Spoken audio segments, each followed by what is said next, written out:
जी, बिस्मिल्लाहिर्रहमानिर्रहीम।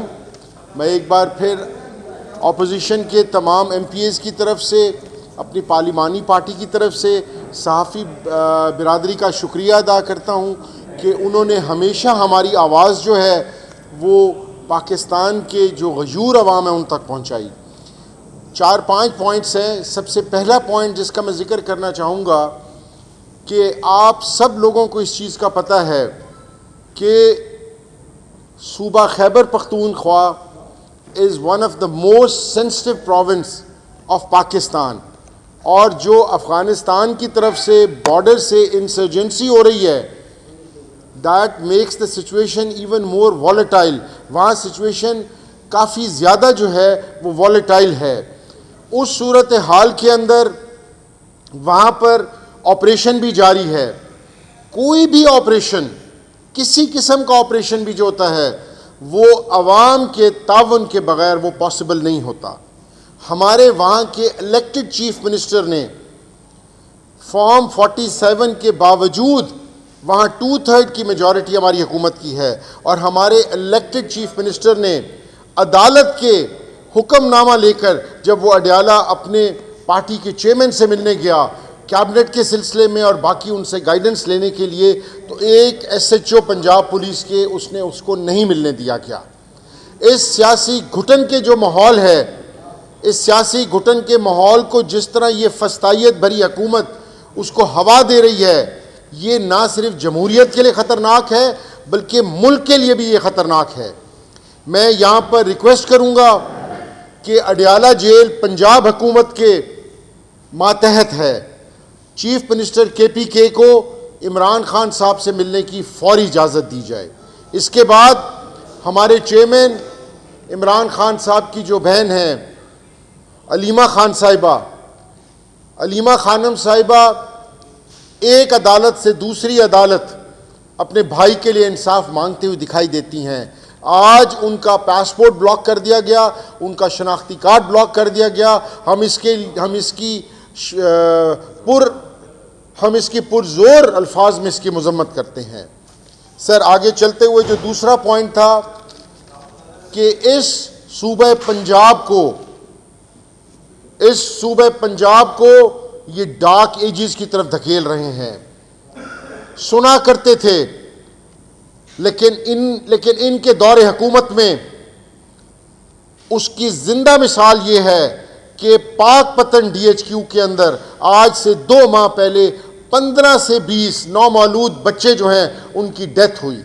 जब कोई बच्चा पैदा होता है तो वो एक रैपिड फिजियोलॉजिकल चेंजेस से गुजर रहा होता है। उसके लिए इंक्यूबेटर्स की ज़रूरत होती है, उसके लिए ऑक्सीजन सप्लाई की ज़रूरत होती है, जो कि एक बेसिक नेसेसिटी हैं फॉर अ DHQ हॉस्पिटल। और ये हुकूमत पंजाब महकमा सेहत के लिए शर्मिंदगी का बाइस है कि 15 से 20 छोटी मासूम नन्ही जाने, नन्हे फरिश्ते वो इनकी गफलत से इस दुनिया फ़ानी से कूच कर गए। इसके बाद अगला पॉइंट कि हम लोग असेंबली के अंदर बार बार जोर देते रहे, बार बार हम चीखते चलाते रहे कि इन्होंने जो गंदम स्कैंडल के अंदर इन्होंने जो ज्यादती की, इन्होंने किसानों की कमर तोड़ दी, इन्होंने ज़बरदस्ती 1800 से 2000 के ऊपर गंदम किसान को बेचने पर मजबूर हुआ। वही गंदम आज 4000 रुपए की बाजार में बिक रही है। आज आप सब्जियों के रेट देखें, निकाले ना सर ज़रा, आज आप सब्जियों के रेट देखें। टमाटर की कीमत आसमान को छू रही है, 700 रुपए। जो मटर है वो 800 रुपए, प्याज 200 रुपए, मिर्च 450 रुपए। ये टमाटर हमारे MPs कहाँ से ख़रीद कर लाए हैं हमें खुद नहीं पता। ये इनको हम खराज तहसीन पेश करते हैं कि ये टमाटर जो कि इस हुकूमत ने नायाब कर दिए थे, ये किस तरीके से हम लोग यहाँ लाए हैं, और अब असेंबली में ले जाकर हम स्पीकर साहब को दिखाएंगे। क्या ये आपकी गुड गवर्नेंस है? आपने गरीब का जीना महाल कर दिया। आपने जो गरीब शख्स जो था वो अपने सुई गैस और बिजली के बिलों से जो तंग था, आज वो रोटी से तंग है।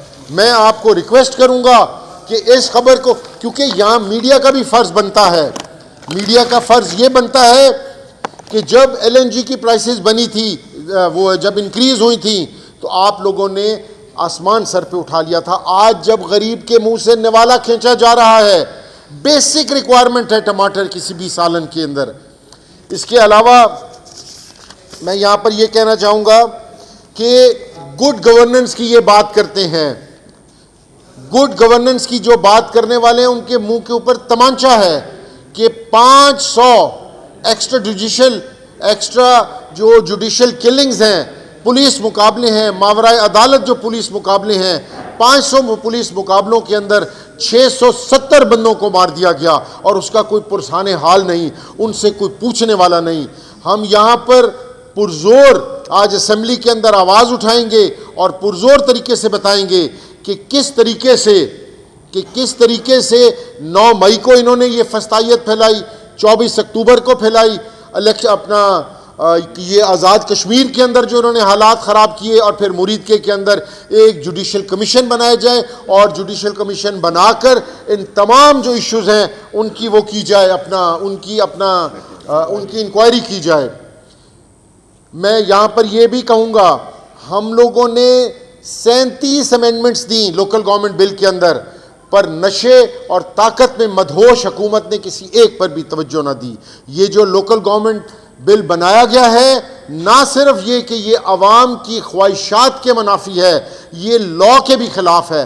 पैरा 140A के अंदर बड़ा कैटेगोरिकली लिखा गया है कि द पॉलिटिकल, एडमिनिस्ट्रेटिव और financial powers have to be devolved to the grass root level. ये उसके भी मुनाफी है। हमारी पार्टी ने फैसला किया है, हमारी सीनियर लीडरशिप के कहने के ऊपर, हमारी चीफ ऑर्गेनाइज़र आलिया हमजा साहिबा ने उसके अंदर हमारी काफ़ी हेल्प की, और हम बैरिस्टर अबूज़र सलमान नियाजी साहब जो कि बैरिस्टर एट लॉ हैं, अ वेरी सीनियर लॉयर, हम उनके साथ हमारी 2 मीटिंग्स हो चुकी हैं। हम अगले हफ्ते के अंदर जो ये है अपना लोकल गवर्नमेंट ऑर्डिनेंस, इसको भी हम कोर्ट के अंदर चैलेंज करने लगे हैं। आखिर में हम इनको वक्त से पहले बता रहे हैं, स्मॉग जो कि एक इशू है बहुत सीरियस नौइयत का, जिससे ना सिर्फ ये कि एयर पोल्यूशन है बल्कि हेल्थ पोल्यूशन है। कल जो था इंडेक्स वो 250 था, आज 400 है।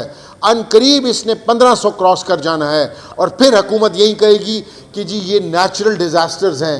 फ्लड के ऊपर भी इन्होंने यही प्ली ली कि ये नेचुरल डिज़ास्टर है। नेचुरल डिज़ास्टर के लिए you have to manage things. आज की तारीख के अंदर इन्होंने कोई जामे पॉलिसी नहीं दी, और आज साल गुजरने को है, इन्होंने इस फॉर्म 47 की गवर्नमेंट ने उसके लिए कुछ भी नहीं किया। Thank you very much. Any question?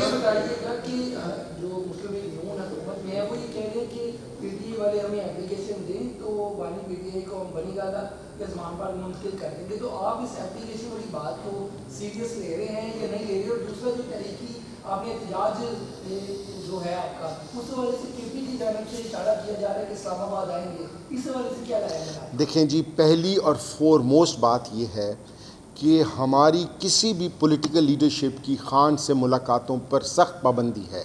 Khan साहब को आइसोलेशन में रखा हुआ है। जब तक पॉलिटिकल लीडरशिप खान साहब को नहीं मिलेगी, उनका व्यू नहीं लेगी, हम इसके बारे में कुछ नहीं कह सकते। Number 1, why does the government need an application? Government is an independent authority, उसको किसी एप्लीकेशन की ज़रूरत नहीं है। ये सिर्फ एक पॉलिटिकल स्टंट बाजी है, इससे बढ़कर कुछ भी नहीं है।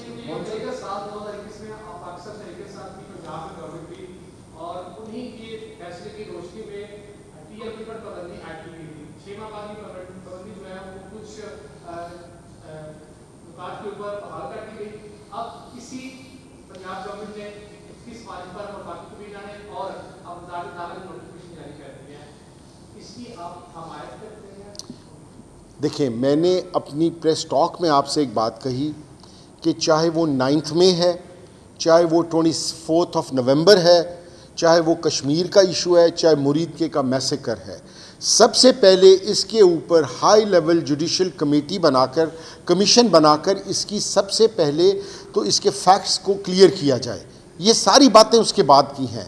पहले फैक्ट्स क्लियर होने चाहिए, पहले आपको रियलिटी चेक तो आए, और वो सवाए जुडिशल कमीशन के जो हमने बार बार 9 मई के लिए भी कहा, 24 अक्टूबर के लिए भी कहा, हम इसके लिए भी उसकी रिक्वेस्ट करेंगे। उसके बाद जब तक फैक्ट्स क्लियर नहीं होते, मतलब हम कोई डिसीजन लेने की पोजीशन में नहीं है।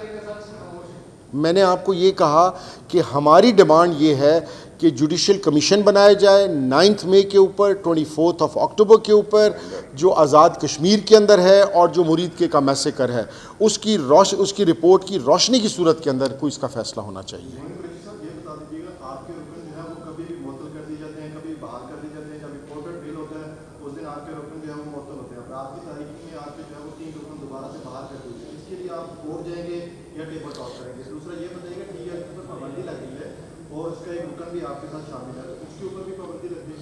देखें, आपने जो पहला सवाल किया उसका ये कि हमारे 3 मेंबर्स फॉर नो रीज़न इन्होंने सस्पेंड किए। एक एमपी इसलिए सस्पेंड हुआ कि उसने सिर्फ़ और सिर्फ कोरम की निशानदेही की थी। दूसरा सिर्फ इसलिए सस्पेंड हुआ कि उसने बात करते हुए, गुफ्तगू करते हुए डिप्टी स्पीकर साहब की तरफ यूँ हाथ उठाया था। तीसरे का बिल्कुल हम किसी वायलेंस को नहीं सपोर्ट करते। हमारी पार्टी एग्रेशन में बिलीव नहीं करती। हमारी पार्टी बिलीव करती है कि सुकून, पीसफुल प्रोटेस्ट के साथ। बहरहाल इन्होंने हमारे बंदे नहीं बहाल किए, वो बहाल अब भी कोर्ट के थ्रू हुए हैं। वो कोर्ट के थ्रू हुए हैं और हमारा केस टू अपना challenge the powers of the speaker वो कोर्ट के अंदर चल रहा है। उसका फैसला आएगा तो फिर उसकी रोशनी में आगे चला जाएगा। जी, टीएलपी वाले तो मैंने बता दिया है। नहीं होनी चाहिए। Thank you.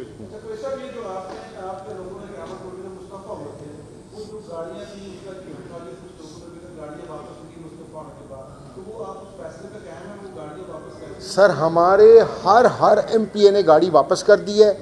सर, गाड़ी क्या चीज़ है, हमारे एमपीएस जो हैं वो खान की डायरेक्शंस के ऊपर ये मेंबरशिप तक छोड़ने को तैयार हैं, इससे बढ़कर अपनी जान तक का कुर्बानी देने को तैयार हैं। गाड़ियां क्या चीज़ हैं, ये इनका पॉलिटिकल प्रोपेगेंडा है। आप चेक करें, हमारे हर बंदे ने गाड़ी वापस कर दी। चलो, थैंक यू।